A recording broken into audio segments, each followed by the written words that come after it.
అదే RTV app వార్తల్ని క్షణాల్లో చదివే అవకాశం ఉంటుంది. ఒక న్యూస్ పేపర్, ఒక టెలివిజన్ ఛానల్ మీ చేతుల్లో ఎప్పుడూ ఉంటాయి. నా పేరు జాబేర్, నేను నాయాబ్ కింగ్ సర్వార్ రెస్టారెంట్ ఓనర్ని.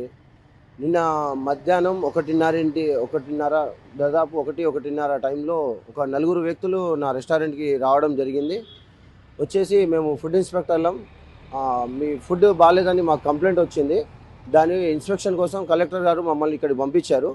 ఇక్కడ మేము చూసుకొని మేము ఇచ్చే రివ్యూని దాన్ని బట్టి మీ హోటల్ నడవాలా లేదా సీజ్ అవ్వాలా అని చెప్పేసి నాకు క్వశ్చన్ చేసి వాళ్ళు దాని మీద నేను సమీక్షించడం జరుగుతుందని చెప్పేసి నన్ను కూర్చోబెట్టి అక్కడ వాళ్ళు ఇన్స్పెక్షన్ లాగా మొత్తం యాక్టింగ్ చేశారు. ఇక్కడ చేసేసి కిచెన్లోకి వెళ్ళి ఫుడ్స్ తీసుకోవడం, లైసెన్స్ తీసుకోవడం అండ్ మా మాస్టర్స్ యొక్క ఎక్స్పీరియన్స్ లెటర్ తీసుకోవడం, ఇవన్నీ తీసుకొని మేము ఇట్లా కలెక్టర్ ఆఫీస్ నుంచి వచ్చాం, మీ మీద కంప్లైంట్ వచ్చింది, మాకు మేము కూర్చొని మాట్లాడుకుందాం, మేము మాట్లాడితే సెటిల్మెంట్ చేసుకుంటే మంచిది, లేదంటే మేము మీకు ఉన్న రివ్యూస్ పంపిస్తాం, మేము దాని రివ్యూని బట్టి కలెక్టర్ గారు ఏం యాక్షన్ తీసుకుంటారో చూడండి అప్పుడు అని చెప్పేసి నన్ను భయభ్రాంతులకు గురి చేశారు. దాన్ని నేను చాకచక్యంగా అసలు వీళ్ళు ఇన్స్పెక్టర్లేనా కాదా అని నాకు కొంచెం ఒక సందేహం వాళ్ళ మాటల్లో నాకు కనబడింది. వాళ్ళని కూర్చోబెట్టి ఒక 1 మినిట్ కోసం నేను బయటికి వచ్చి మన కిరణ్ కుమార్ గారికి నేను కాల్ చేయడం జరిగింది, ఫుడ్ ఇన్స్పెక్టర్ గారికి కాల్ చేయడం జరిగింది. సార్ మీ రైడ్ ఏమైనా ఉందా, ఇక్కడ వచ్చి నాకు ఇక్కడ చికాకు చేస్తున్నారు వీళ్ళు అంటే, వీళ్ళని చూస్తే నాకు అనుమానంగా ఉందని చెప్పి నేను వాళ్ళకి అడగడం జరిగింది. సార్ ఇలాంటి రైడ్లు ఏం లేదు, వాళ్ళు ఫేక్, వాళ్ళని పట్టుకొని స్టేషన్లో ఇవ్వండి, మీరే యాక్షన్ అక్కడ తీసుకోండి, నేను బయలుదేరుతున్నా, ముందు వాళ్ళని పట్టుకోండి అని చెప్పడం జరిగింది.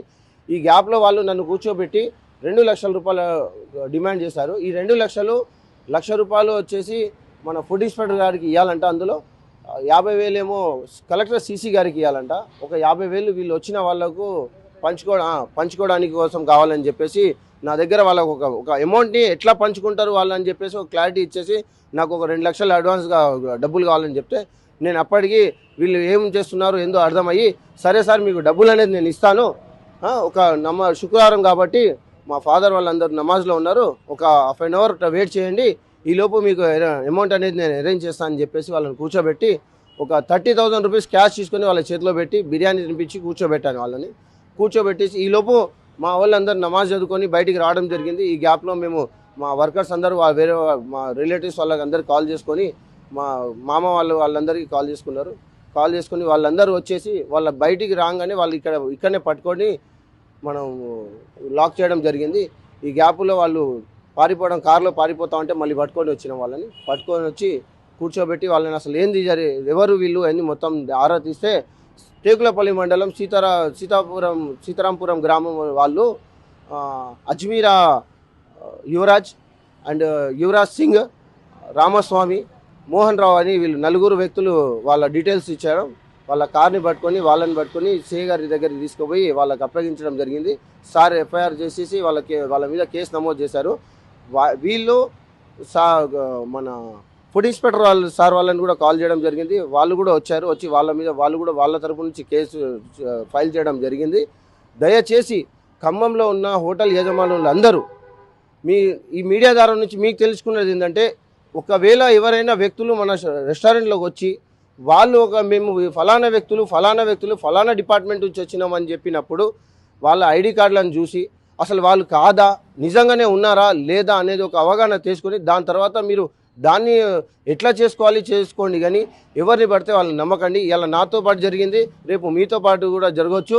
దయచేసి జాగ్రత్తగా ఉండండి ఖమ్మం హోటల్ యజమానులందరూ.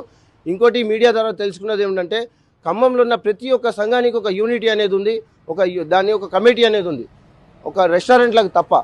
దయచేసి మీరందరూ ఒకళ్ళందరూ సమైక్యంగా ఉండి ఒక కమిటీని ఏర్పాటు చేసి ఇలాంటి ఒక ఫ్రాడ్ జరిగినప్పుడు మీరందరూ సహకారంగా ఉండడానికి, వేరేటోళ్ళు ఏమైనా మన మీద చేయడానికి కూడా ఒక భయం అనేది ఉంటుంది. చిన్న ఒక డబ్బుల కోసమని హోటల్లోకి వచ్చి అది ఉంది ఇది ఉంది మీ ఫుడ్ ఇన్స్పెక్టర్లను పిలుస్తామని బ్లాక్మెయిల్ చేస్తూ హోటల్ పేర్లు బద్నాం చేసుకుంటూ అందరికీ బిజినెస్ అనేది పడిపోతుందని చెప్పేసి హోటల్ యజమానులు లోపల సరే పోనీ రెస్టారెంట్ పేర్లు ఖరాబ్ అవుతాయని చెప్పేసి డబ్బులు ఇచ్చి పంపించడం జరుగుతుంది. అలా కాకుండా మనం తినేదే జనాలకు పెడుతున్నాం, అది ముందు దాని అవగాహన పెంచండి. మీరు అసలు ఇన్ని లక్షలు పెట్టి జనాలకు బాగాలేని ఫుడ్, ఖరాబైన ఫుడ్ పెట్టాల్సిన అవసరం ఏ హోటల్ యజమానికి ఉండదు. ప్రజలు మీరు కూడా గమనించండి. అలాంటి ఏం జరగదు ఇక్కడ. దయచేసి దీని మీద ఒక మీడియా తరపు నుంచి కానీ పోలీసు వాళ్ళు ఉంది, దీని మీద చట్టపరంగా ఒక చర్యలు తీసుకొని కొంచెం గట్టిగా చేయండి. ఇలాంటి ఫ్రాడ్ ఇంకో దగ్గర జరగొద్దు అని చెప్పేసి కోరుకుంటున్నాను. మరిన్ని వీడియోస్ కోసం ఛానల్ ని సబ్స్క్రైబ్ చేయండి, లేటెస్ట్ అప్డేట్స్ కోసం వాట్సాప్ ఛానల్ ని ఫాలో చేయండి అండ్ లింక్ డిస్క్రిప్షన్ లో ఉంది.